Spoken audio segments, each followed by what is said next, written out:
What's up, everybody? Welcome to the Homie Hangout, where we help others move in excellence. And the purge is coming, right? January 1st, 2023. The state of Illinois will cease to exist as we know it, right?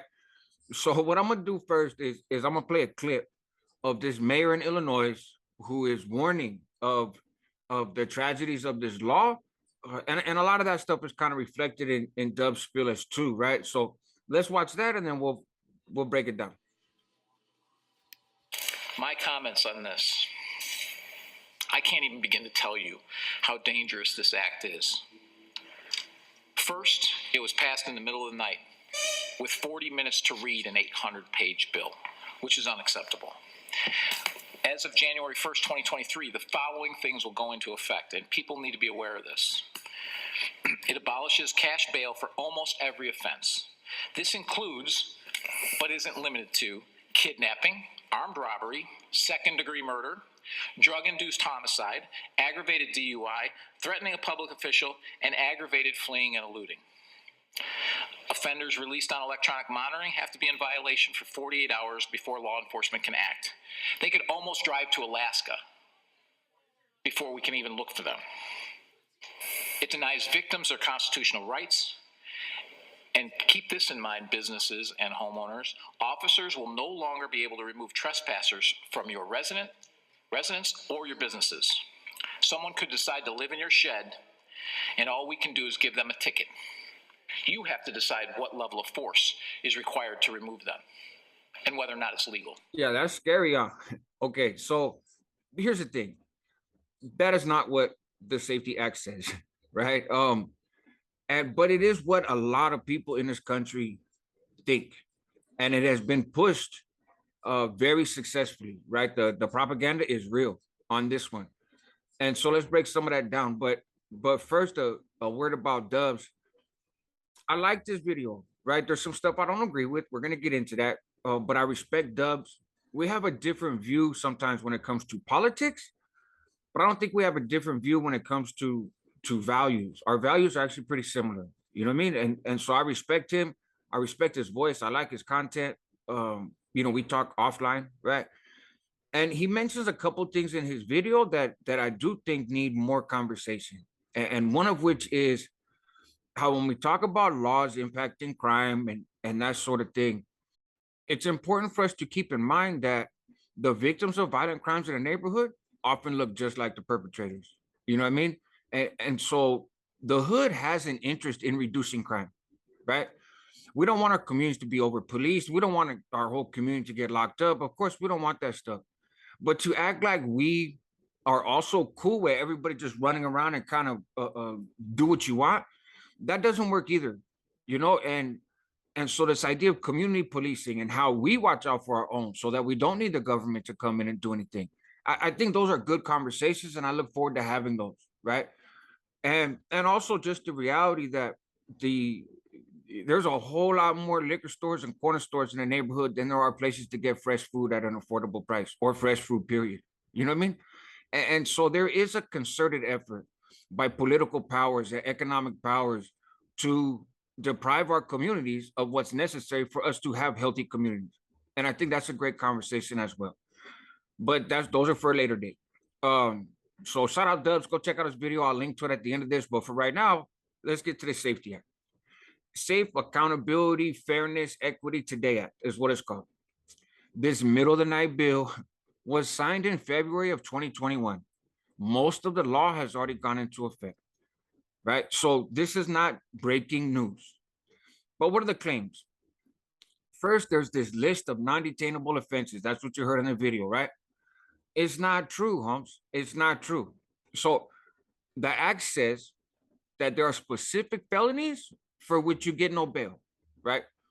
Capital cases. So if you were found guilty, and you would be eligible for the death penalty, or if you were found guilty, you would be eligible for a life sentence.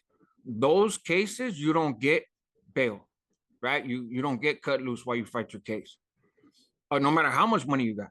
You know what I mean? And then forcible felonies, which I'm gonna explain what that is in a minute, stalking, terrorist threats, those things you don't get no bail, right? Otherwise, pretrial release may only be denied when a person is charged with a forcible felony or when the defendant has a high likelihood of willful flight and after the court has held a hearing, right? So you can deny it if someone's charged with a forcible felony.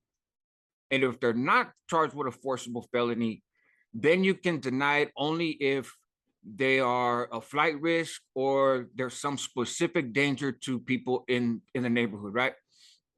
What is a forcible felony? It's a huge list. In Illinois, a forcible felony is any felony for which, if you were found guilty, you would have to go to prison. You wouldn't be able to get like a drug program or some county time or suspended sentence, right? So murder, treason, second-degree murder, criminal funny style offenses, assaults, right? Arson, kidnapping, battery, burglary, robbery, you know what I mean? Stuff where a weapon is used, stuff where there's violence, right? A great bodily injury, threat of violence. There's a ton of cases, stalking, domestic batteries, you know, possession of a pistol, all kinds of things. So this list, what they did was they said in the act, they were like things like murder and assault, right? A particular kind of assault that starts with an S will not get bail. Other things, you have to have a hearing. So these political advocates heard other things and said, oh, so for all of those things, everybody gets bail. No, that's not what it says, right? The idea is right now, if you were to catch a case in Illinois, and it is a very serious crime, it's a very violent crime, you would still probably get bail, right? Now it might be $1 million bail, but you would get some kind of bail. If you have the money, you pay, you're back on the streets, period, right? So the idea of we're not keeping people off the streets, we're keeping people off the streets that can't afford to pay to get back on the streets under the cash bail system, right? And since we have a cash bail system, it gets applied across the board to everybody. So you catch a little dope case, cash bail. You catch this little, you know, DUI, cash bail, right? So what they're saying is get rid of cash bail because it should not be based on the amount of money you have in your bank account. It should be based on the threat that you are to the community or the risk of that you're going to take flight and you're not actually going to come to court. So there's a hearing for all those other cases, all those forcible felonies, all that stuff. There's a hearing in which they have to tell the judge, this is why this person shouldn't get out, right? And be able to fight their case from the streets. And so if you go clap somebody, no, you're not gonna just get bail right away, right? You're probably gonna be held and held without bail. So even if you have money, you're not gonna be able to get out. See, so it's a twist on the law, right? Whether it's a good idea or a bad idea, that's up for debate for people. You know what I mean? I'm not saying one way or the other. Personally, actually, I do favor no cash bail, right? But it just doesn't say what it's being said, you know, is going to happen. So in January 1st, all these people get out. No. Again, this has been in the works for a long time. This bill was signed years ago, right? Almost 2 years ago. So what it is prosecutors have had to petition a court and be like, hey, Joe Blow is being held right now, and he's being held with bail. He hasn't made bail, but he's being held with bail. We want to take that off the table and say, nah, Holmes, you don't get no bail, and you're going to stay in detention. And here's the reasons why we think this person should stay here. Then that person's not getting out on January 1st, 2023. Now, for the bunch of people that are in there for misdemeanor offenses and that kind of stuff, right? For which, no, man, you can't throw bail at them. How they're going to get released and where they're going to get released is still being worked out. You know, between prosecutors and DAs and cops and communities and blah, blah, blah. They're still working that out. But it's not like January 1st, 2023, all these killers and people that take advantage of women and children and all this other stuff are just going to run out of the jail and come back to the neighborhood to wreak havoc. It's not going to happen, right? So it's all just case by case. That's all. Keep in mind in Cook County, where Chicago is, right? over 1/3 of felony cases in Cook County last year were either dropped or they got acquitted when they went to court. So 1 out of 3 people that caught a felony and went to the county in Cook County got out on charges dropped, or they got found not guilty at trial. You know what I mean? So if we want to lump those together and say those folks were not guilty, right? Maybe somewhere, whatever, but we're gonna say they're not guilty because they didn't do no time for it. They didn't get convicted for it. So under this system, some of those folks will be able to get out. Yeah. But obviously, folks are getting overcharged anyways, or they're getting charged with stuff that the cops can't prove. So why have them sitting in jail? Right? This idea of people can't get arrested for trespassing, that's not true. What it says is for low-level offenses, right? The default now is for cops to write a ticket. That's the default. So yes, if you got like a little criminal trespassing or something, the default is when the cops come across you, hey, Holmes, you got a dip, and here's your citation, you're going to have to go to court.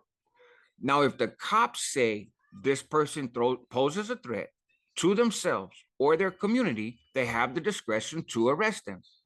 When they arrest them and they take them down to the county, then there will be a hearing to see if they should be let out or not be let out, right, in terms of bail. And so that's what that means. It doesn't mean that somebody can go set up shop in a shack and live on your property and you can't do nothing about it but dome them and see if you're within the law. It's not what it says. So it's just a lot of misunderstanding, man, a lot of misrepresentation, right? So why all of a sudden? There's this Vato damn prof, right? So there's a governor race in Illinois, right? The current governor is a Democrat, this dude JB Pritzker, or Pritzker or something, whatever. And there's a Republican candidate, right? Darren Bailey, who's running for governor. I don't care who gets governor, who doesn't. I'm not in Illinois. I don't know their politics. I don't know who's the better governor. That's not the point. The point is, this fool Bailey got a little bit of action at beating Pritzker, right? And so a lot of Republican money, a lot of right-wing money is being put behind Bailey from all over the country. And one of those dudes is this dude, Dan Proft.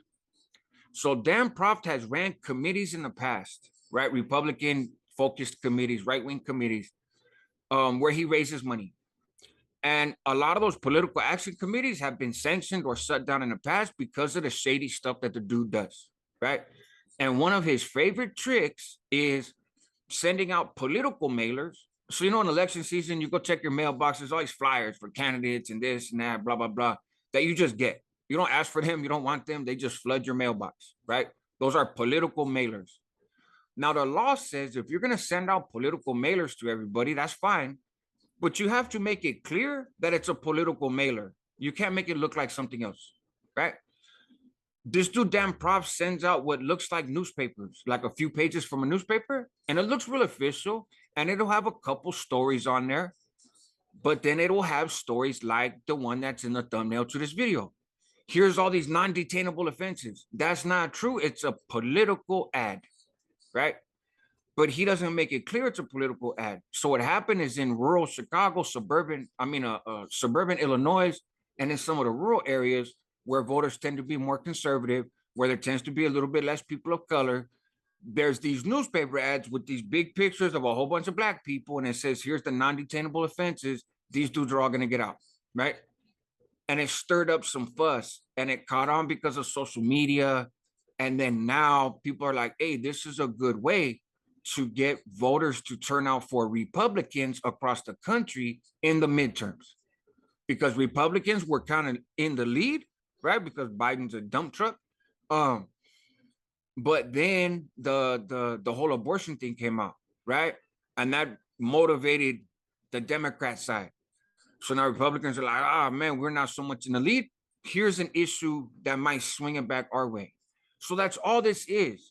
It's wealthy politicians and people aspiring to political power using very serious issues like crime, very serious issues like criminal justice reform, to sway people emotionally, to give them power. And we already know that once people have power, they don't really give a shit about us, right? And so that's all That's all that is. There is the Safety Act broken down. There ain't no purge. There is no such thing as a list of non-detainable offenses, except if you want to think of it that way, things that are not forcible felonies and things that are misdemeanors, right? So stuff where even if you were found guilty, you wouldn't do no prison time, right? Then yeah, that stuff, Holmes, let people fight it from the streets. It's still considered getting bail. It's just not cash bail, right? So you could be on house arrest. You can have an ankle monitor. You can, different provisions, right? Um, but just not the idea of you get that because you pay cash. No, you get that because you're not considered a huge threat. Now, if you're out on bail and you get popped, then just like in a normal case, if you're out on bail, you get caught, you get popped, you ain't got no action on that second case, right? You're gonna sit down. It's the same thing in this one. You know what I mean? If you're on parole, you're on probation, it's the same as how it works normally. You don't get no bail, right? So that's the deal, man. Like I said, shout out Dubs and shout out a lot of people in the comments have been like, hey, what's up with this law? And I understand. This is not a thing of like making up stories to get views, right? I don't think anybody's doing that in this with this topic. You know what I'm saying? It's being pushed out there through a lot of media outlets, and some of them, mainstream sort of media outlets. Um, and so I just thought I'd come on and kind of clarify that, man, and go from there. Help others move in excellence. That's what homies do. Help yourself at the same time because you're worth it, and help your community because they need you. All right, you guys take care.